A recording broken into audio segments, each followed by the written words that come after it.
बस इस चंचल बुद्धि को अचंचल करना है। ये मन और बुद्धि ने ही हमें बांध दिया भ्रमात्मक माया में। यही हमें जलाते रहते हैं, फंसाते रहते हैं। नाना प्रकार के दुख ना होने पर भी ये दुख देते रहते हैं। मय्येव मन आधत्सो मयि बुद्धिम निवेशय, भगवान का आदेश है। अर्जुन जी के सामने खड़े हैं भगवान। अगर कहे कि आप में सामर्थ्य है, चमत्कार है, तो कर लो, हम जा रहे हैं विषयों का सेवन करने, तब हम मानेंगे। ऐसा सिद्धांत नहीं, इसे मूर्खता कहते हैं। मूर्खता अध्यात्म मार्ग में आरूढ़ नहीं होने देती। यदि आपके अंदर पिपाशा भगवत मार्ग की नहीं है तो भगवान के समीप रहते हुए भी आप माया जनित बंधन में ही रहेंगे, समीप रहते हुए भी। देख तो रहा है दुर्योधन भगवान के सच्चिदानंद बप्पू को क्या परिवर्तन हो रहा है। उपदेश भी कर रहे श्री भगवान, तो श्री भगवान से कह रहा है कि आप ऐसा न समझे कि मैं धर्म को जानता नहीं हूं। धर्म को जानता हूं पर मेरी रुचि नहीं है, अधर्म में मेरी रुचि है।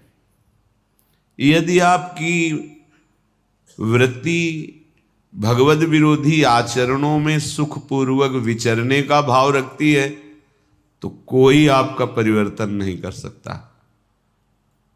कहीं भी चले जाओ आप, आपका परिवर्तन आपसे होगा। जब आप विकल होंगे दिव्य रस प्राप्ति के लिए तो सब संयोग काम करेगा। नहीं तो आपको संतों की कृपा से बड़ा सा बड़ा पद मिल जाए, बड़ी सी बड़ी व्यवस्था मिल जाए, ये सब कल सुना आपने सत्संग में। शास्त्रावाव अर्जुन को भगवान दत्तात्रेय की कृपा से विमान मिला, ऐश्वर्य मिला, सब नष्ट भ्रष्ट हो गया। ये मन और बुद्धि भगवान में जितना हमको प्रयास, ऊर्जा, शक्ति, बल दिया है, हमें अर्पित करना है भगवान में। ये अभ्यास से होता है।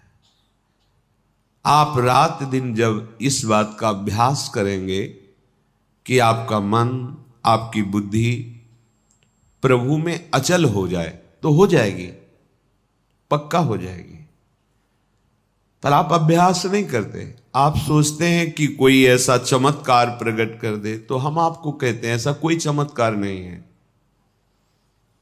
शास्त्रों के स्वाध्याय से और संतों के संग से और उनके वचनों की कृपा प्रसाद से ऐसा अनुभव हुआ है। आपको करना होगा।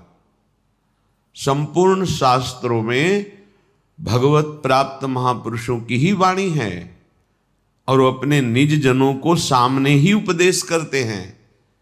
पर वो कहते हैं कि यदि मुझे जानना है, मुझे पाना है, तो तुमको अपना मन समर्पित करना होगा, अपनी बुद्धि समर्पित करनी होगी। ये आपका कार्य है। आप अपने मन और बुद्धि को विषयों में लगाएं, मनमानी आचरणों में लगाएं, कुतर्क विचारों में लगाएं, फिर भगवदानंद नहीं। ये तो अत्यंत श्रद्धा और विश्वास से है।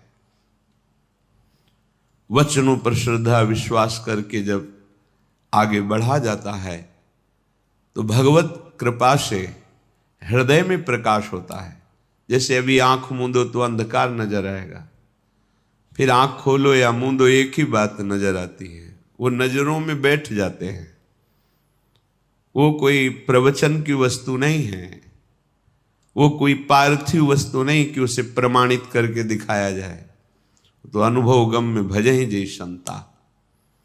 जो आपको नाम मिला है, मंत्र मिला है, इस पावन भूमि में बैठने का सौभाग्य मिला है,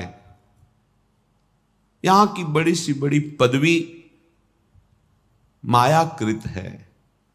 आज है, कल नहीं रहेगी। पदवी और पदवी वाला दोनों नहीं रहेंगे। स्थायी, अविनाशी, नित्य सच्चिदानंद बात प्रभु का नाम जितना, आपने कमा लिया, वो लोक लोकांतर में आपको महासुख प्रदान करेगा। ये विश्वास का विषय है।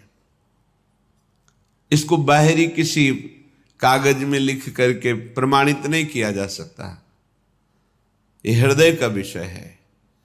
जब आप गुरु प्रदत्त नाम निरंतर जपते हैं तो गुरु कृपा से निरंतर जपने की प्रियता प्राप्त होती है। अव्यावृत भजनात्, भजन करते करते ऐसी स्थिति आ जाती है जो अनिर्वचनीय है। एक दो बार प्रश्न हुआ कि भगवत प्राप्ति के बाद कैसा लगता है, मोक्ष होने के बाद कैसा लगता है। तो ये तो बहुत बड़ी बात है। बहुत सुंदर गुलाब जामुन आपको पवावें, कैसा लगा आपको? मीठा नहीं, वैसे कैसा लगा? बहुत अच्छा नहीं, कैसा? बहुत अच्छा कैसा लगा? अब बोलो, आप कहोगे खा के देख लो, बस यही उत्तर होगा। तो ये तो पार्थिव वस्तु के अनुभव की बात है। वो तो सच्चिदानंद जो प्रकृति का एक सेकेंड में संपूर्ण प्रकृति का सृजन करके अपने आप से अपने आप में बैठा खेल रहा है, उसका अनुभव, और फिर वो बतावे कि ऐसा लगता है। नहीं, ये वाणी के अगोचर विषय है। मूकास्वादनवत अनुभव गम में भजे जे संता, ये तो अनुभव का स्वरूप है। तिल भर पृथक न रहा, बढ़ चला परम नवीन अतुल रस रंग। कभी बढ़ी व्याकुलता होती, फिर जब होता अमिलन भान, तुरत प्रकट हो कर स्मृति में तुम करते सुखद स्पर्श का दान। तब से कभी वियोग कभी मिलन होता, फिर कभी मिलन संभोग। रहती प्रिय अनुभूति बाहे, अंतर रहता नित रस संयोग। ये स्थिति जागृत होती है। निरंतर नाम मंत्र की स्मृति में डूबा उपासक तिल भर पृथक न रहा। तिल भर भी अब अंतर नहीं रह गया।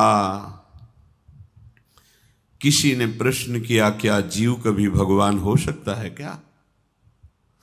अभी आप जानते नहीं हैं, जीव कभी हुआ ही नहीं, आपको समझ में ही नहीं। यही तो भ्रम है, जीव कभी हुआ ही नहीं। जीव किसे कहते हैं?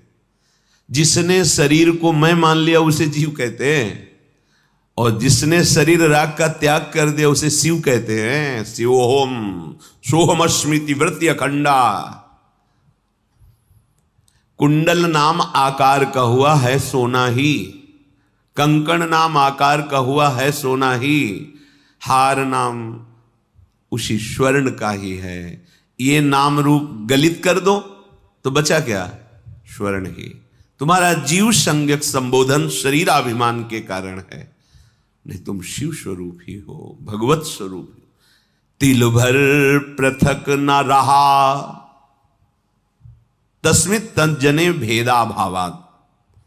जो निरंतर भगवत चिंतन में मगन है, जिनका कहीं कोई शरीर भान इंद्रिय सुख नहीं रह गया, उनमें और भगवान में अंतर नहीं। अंतर ना होते हुए भी एक अंतर है। मोरे मन प्रभुवस विश्वासा, और राम ते अधिक राम कर दासा। अधिक राम कर दासा। भगवान के रहते हुए भी हमारी माया की वृत्तियां नष्ट नहीं हुई, वो हृदय में अभी बैठे हैं। पर भगवान के प्रेमी महाभागवत का आश्रय लेकर उनके वचनों के अनुसार चलो तो बैठे नहीं रह सकते, यहां छुप कर नहीं बैठे रह सकते, वो प्रकाशित हो जाएंगे। बढ़ चला परम नवीन अतुल रस रंग, जिसकी त्रिभुवन में किसी से भी तुलना नहीं दी जा सकती, कैसा स्वाद है भगवदानंद? बोले अमुक जैसा, उदाहरण ही नहीं है, वो अद्वितीय है। तिल भर पृथक न रहा, बढ़ चला परम नवीन अतुल रस रंग। किससे उदाहरण दे? भगवदानंद कैसा? बोले ऐसा नहीं है ही नहीं, वो केवल अद्वितीय है, और वो केवल अनुभव में, जाने मोरी छाती वाणी भी नहीं। ध्रुवदास जी कहते हैं जिन नेत्रों ने देखा उनको बोलने की सामर्थ्य नहीं, जो वाणी बोल रही उसने देखा नहीं, कैसे बात को बतावें? कभी बड़ी व्याकुलता होती है, कब? जब एकदम भाव आया, अरे प्रभु हमसे दूर हैं, अभी अभी उन्हीं में डूबे हुए हैं। क्षण में भाव आया, मैंने तो कभी उनको एक बार भर नेत्र भी नहीं देखा। दहाड़ मार के रोना शुरू हो गया। फिर तुरंत क्षण में भाव बदला, सामने मुस्कुराते युगल सरकार, परमानंद में निमग्न कृतकृत्यता का अनुभव। कभी बड़ी व्याकुलता होती, फिर जब होता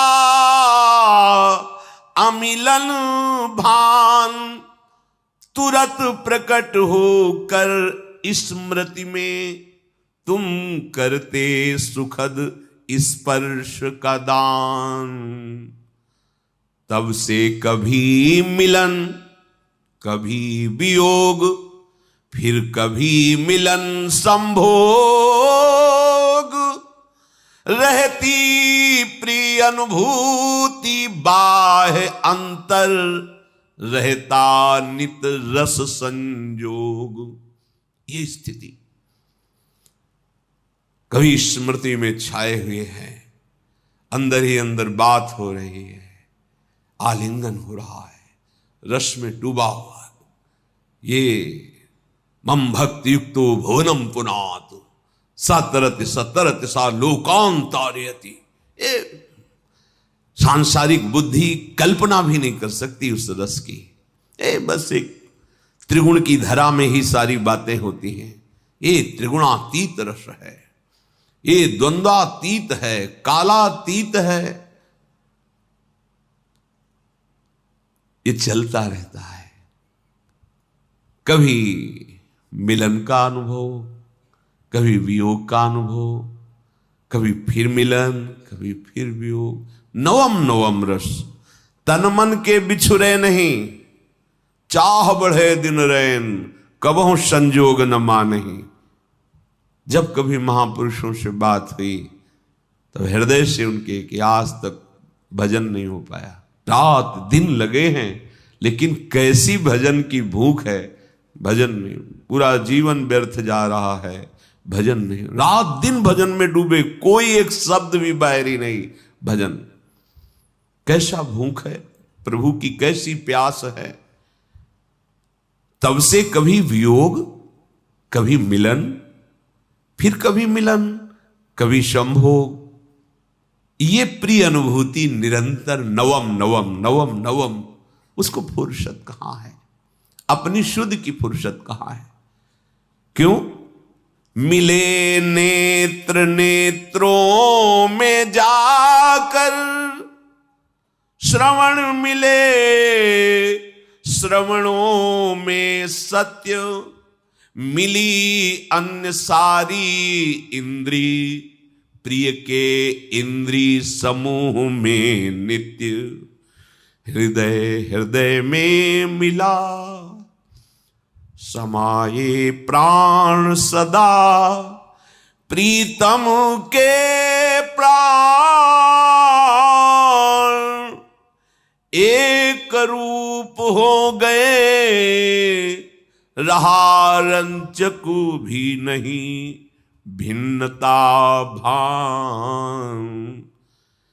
किसको कौन समर्पित,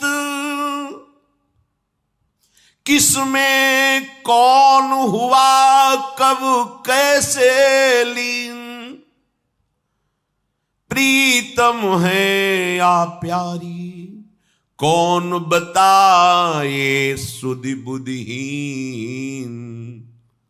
ये अद्भुत चरम अवस्था की स्थिति है।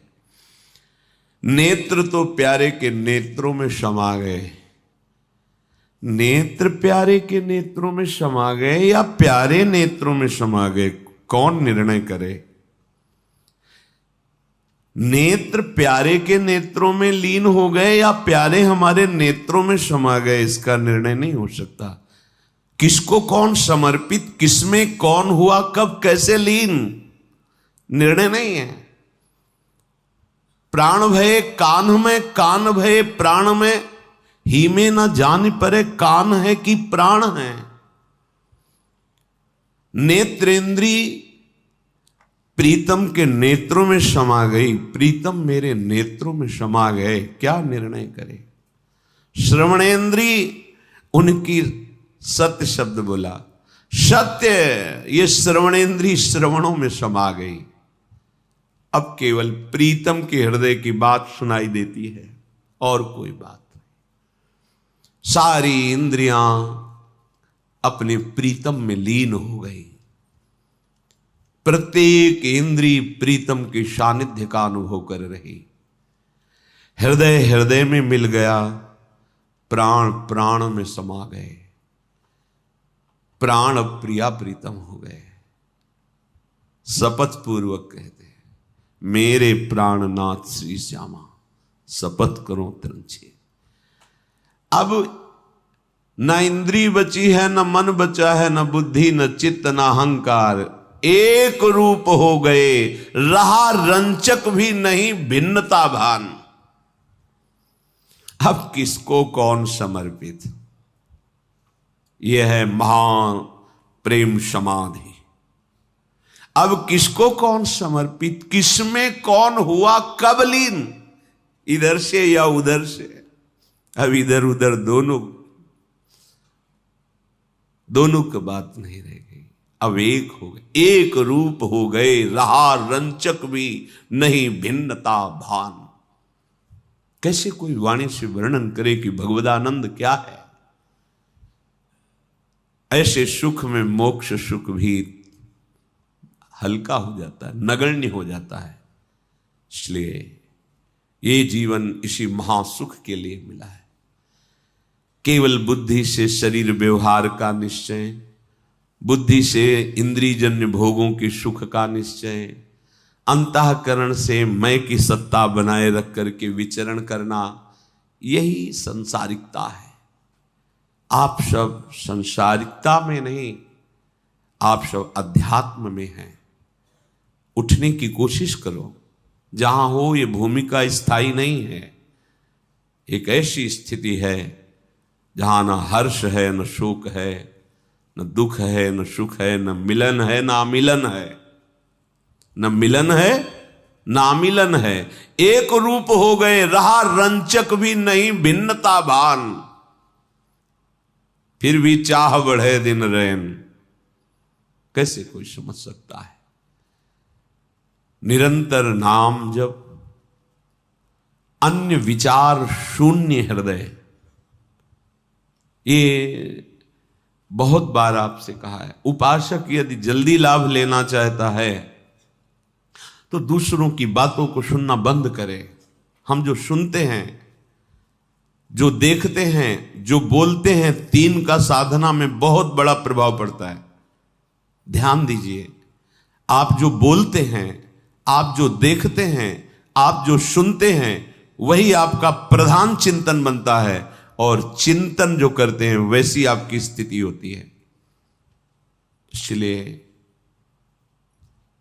रसना कटो जो अनरटो, निरखि अनफुटो नयन, और श्रवण फुटो जो अनसुनो। श्री राधा जी तीन के लिए का, तीन का बड़ा प्रभाव होता है और हम इन तीन पर ध्यान नहीं देते। जो मन आया वो बोलते गए। धर्म का ज्ञान नहीं, शास्त्र स्वाध्याय नहीं किया, किसी भी बड़े महापुरुष पर टिप्पणी करने में हमें कोई भय नहीं लगता। वाणी से ऐसे अपराध बन जाते हैं कि आगे उठने की गुंजाइश क्या, गिरते ही चले जाओगे। दृष्टि इतनी पार्थिव हो चुकी है, केवल प्राकृतिक, केवल प्रकृति जनित ही चेष्टा हम देख पाते हैं। श्रवणेंद्रिय इतनी मलिन हो गई है कि उसे दिव्य भागवतिक शब्दों का श्रवण करने का भाव ही नहीं आ पाता है। और ये चिदानंद मार्ग है, प्रेम मार्ग है। पहले तो स्वीकार करें कि हम योग्य नहीं हैं, हमारा निर्णय ठीक नहीं है, फिर हम शास्त्र और सदगुरु की निर्णय को स्वीकार करें। हमें खूब पता है कि हमें